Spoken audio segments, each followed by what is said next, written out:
Archaeological survey of ഇന്ത്യയുടെ കണക്ക് പ്രകാരം 1600-ാം ആണ്ടിൽ സ്ഥാപിതമായ ക്ഷേത്രമാണ് ശ്രീ ഖിമ്മേശ്വർ മഹാദേവ ക്ഷേത്രം.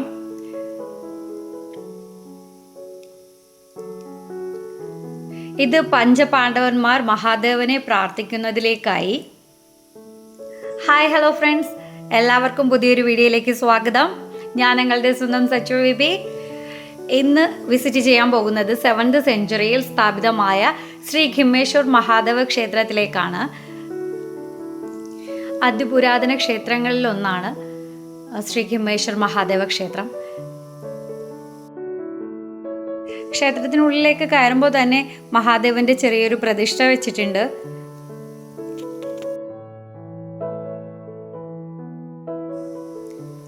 നല്ലൊരു ഗാർഡനാണ് ഇതിനൊക്കെ അകത്തേക്ക് വരുമ്പോൾ തന്നെ കാണുന്നത്. ഞാൻ തിരിച്ചു വന്ന് മഹാദേവനെ ഒന്ന് തൊഴുത് വണങ്ങിയിട്ടാണ് പിന്നെ തിരിച്ച് വീഡിയോസിലേക്ക് പോയത്.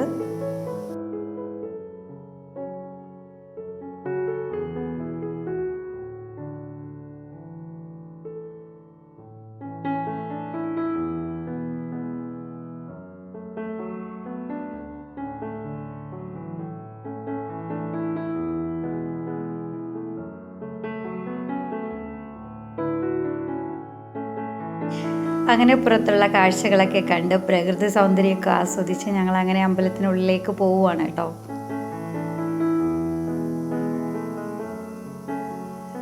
ഇവിടെ കുട്ടികൾക്ക് കളിക്കാനുള്ള പാർക്കിംഗ് സൗകര്യമൊക്കെ ഉണ്ട് കേട്ടോ. ഇതേ കാണുന്നുണ്ടോ, ആൽമരത്തിൻ്റെ പിന്നിലായിട്ട് അവിടെ ഇരിക്കാനുള്ള സൗകര്യവും ഉണ്ട്. അങ്ങനെ ഞങ്ങൾ അമ്പലത്തിനുള്ളിലേക്ക് കയറുകയാണ്. ഈ ചെറിയ ഇടനാഴി വഴി വേണം പോകാൻ. ഇവിടെ ഗുജറാത്തിയിൽ എന്തൊക്കെയോ എഴുതി വെച്ചിട്ടുണ്ട്. സംഭവം എനിക്ക് ഗുജറാത്തി വായിക്കാൻ അറിയാത്തതുകൊണ്ട് മനസ്സിലാകുന്നില്ല. ഇവിടെ കയറി വരുമ്പോൾ ആദ്യം തന്നെ ഇവിടുത്തെ ഹൈലൈറ്റ് എന്ന് പറയുന്നത് ഈ നിൽക്കുന്ന മരങ്ങളാണ് കേട്ടോ. ഇത് മൊത്തം ആൽമരമാണ്. അങ്ങനെ ഈ ആൽമരത്തിൻ്റെ വേരുകളെല്ലാം ഇങ്ങനെ താഴേക്ക് വന്ന് കിടക്കുമ്പോൾ എന്താ കാണാൻ എന്താ ഒരു ഭംഗിയെന്നറിയാവോ. എനിക്കിവിടുന്ന് പോകാൻ തന്നെ തോന്നിയില്ല.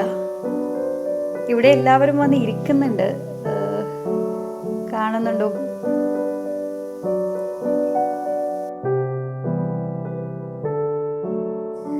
വീഡിയോ സ്കിപ്പ് ചെയ്യാണ്ട് മുഴുവനായിട്ട് കാണാൻ ശ്രമിക്കുക. അതുപോലെ പുതുതായി ആരെങ്കിലും വരുന്നുണ്ടെങ്കിൽ ചാനലൊന്ന് സപ്പോർട്ട് ചെയ്യുക.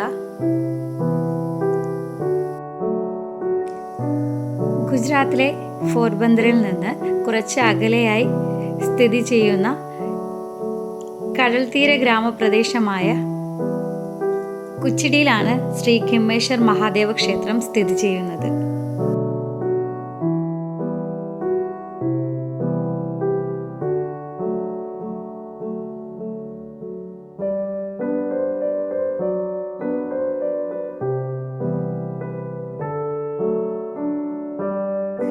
ഗോഡിയാർ നദിയുടെ തീരത്ത് സ്ഥിതി ചെയ്യുന്ന ശ്രീ ഖിമ്മേശ്വർ മഹാദേവ ക്ഷേത്രം ഏകദേശം 11-ാം നൂറ്റാണ്ടിൽ പണികഴിക്കപ്പെട്ടതായാണ് വിശ്വാസം.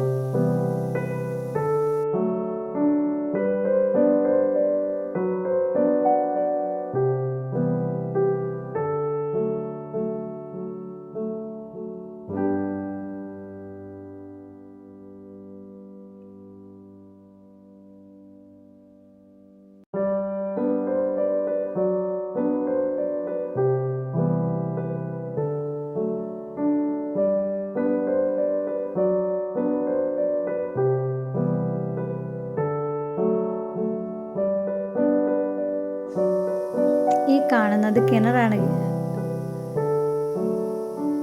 അതായത് 1600 വർഷം പഴക്കമുള്ള കിണർ. കൽപ്പടവുകളോട് കൂടിയ കിണറാണ്. അവരത് മുകളിൽ പോസ്റ്റ് പോലുള്ള എന്തോ ഒരു സംഭവം കൊണ്ട് കവർ ചെയ്തിട്ടുണ്ട്. നമുക്കിതിൻ്റെ ഉൾഭാഗം ഒന്ന് കാണാൻ നോക്കാം. അവിടെ ഒരു പ്രാവിരിപ്പുണ്ട്. ഇതാണ് അകത്തേക്കുള്ള എൻട്രൻസ്. പടവുകളെല്ലാം ഇളകി കിടക്കുവാണ്. എന്നാലും ജസ്റ്റ് ഒന്ന് ഇറങ്ങി നോക്കാം. നല്ല വഴുക്കലുണ്ട്. താഴേക്ക് പോകുന്നത് റിസ്ക് ആണെന്ന് തോന്നുന്നു. ദൈവമേ, ഇലക്ട്രിക് ലൈനൊക്കെ കൊടുത്തിട്ടുണ്ട്. നമുക്ക് ഇവിടെ നിന്ന് നോക്കാം. ജസ്റ്റ് ഒന്ന് സൂം ചെയ്ത് കാണാം. കണ്ടല്ലോ ഗൈസ്. ഇപ്പോഴും ആ കിണറ്റിൽ വെള്ളമുണ്ട്, നല്ല തെളിഞ്ഞ് കിടക്കുവാണ്.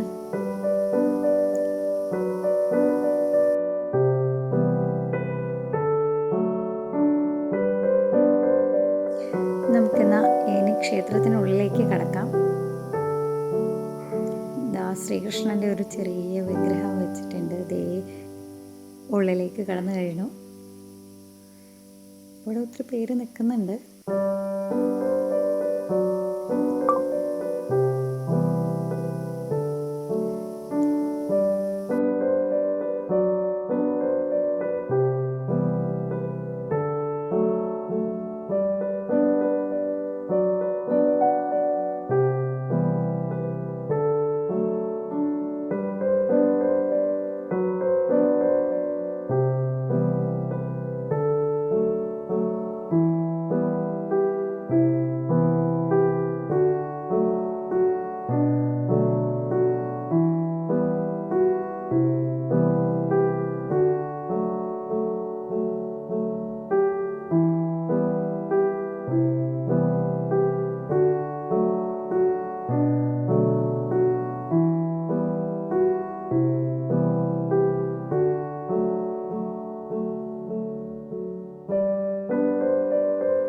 ഭഗവാൻ ശ്രീകൃഷ്ണന്റെ തലസ്ഥാനമായ ദ്വാരകയിലേക്കുള്ള യാത്രാമധ്യയാണ് ശ്രീ ഹിമേശ്വർ മഹാദേവ ക്ഷേത്രം സ്ഥിതി ചെയ്യുന്നത്.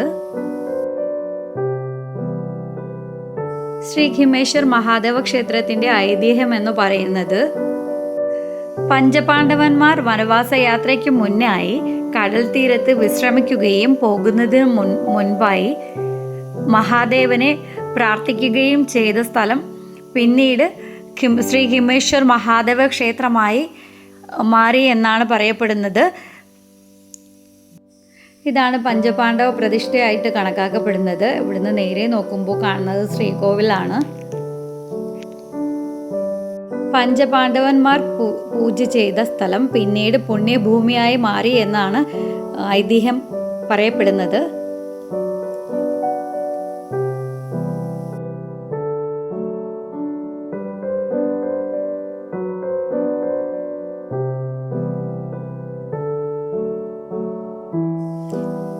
ആർക്കിയോളജിക്കൽ സർവേ ഓഫ് ഇന്ത്യ പ്രകാരം 1600 വർഷം പഴക്കമുണ്ടെന്നാണ് കണക്കാക്കപ്പെടുന്നത്.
സോളങ്കി കാലഘട്ടത്തെ സൂചിപ്പിക്കുന്ന വാസ്തുവിദ്യകളും കൊത്തുപണികളുമാണ് കൂടുതലായിട്ട് ഇവിടെ കാണപ്പെടുന്നത്.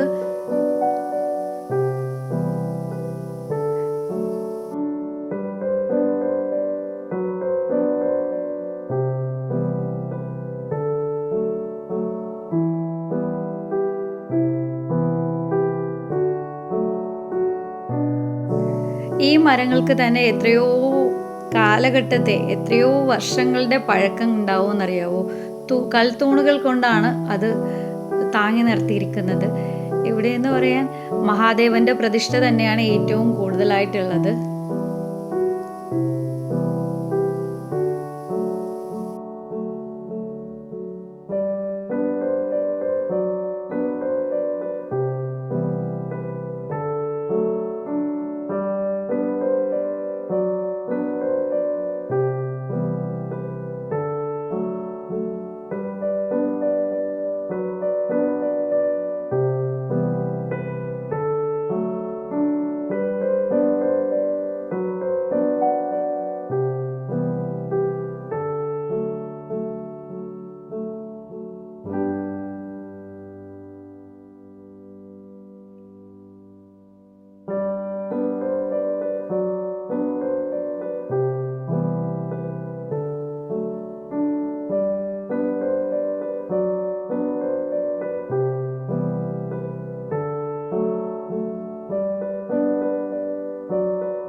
ശ്രീകമേശ്വർ ക്ഷേത്രത്തിൽ നിന്നും പടവുകൾ കയറി പോകുന്നത് നേരെ കടൽ തീരത്തേക്കാണ്.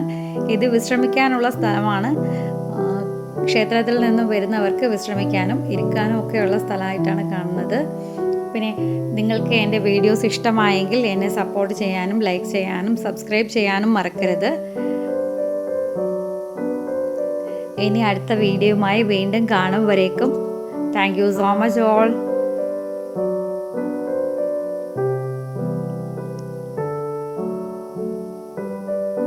ദേ കടൽ കണ്ടോ. Bye dears.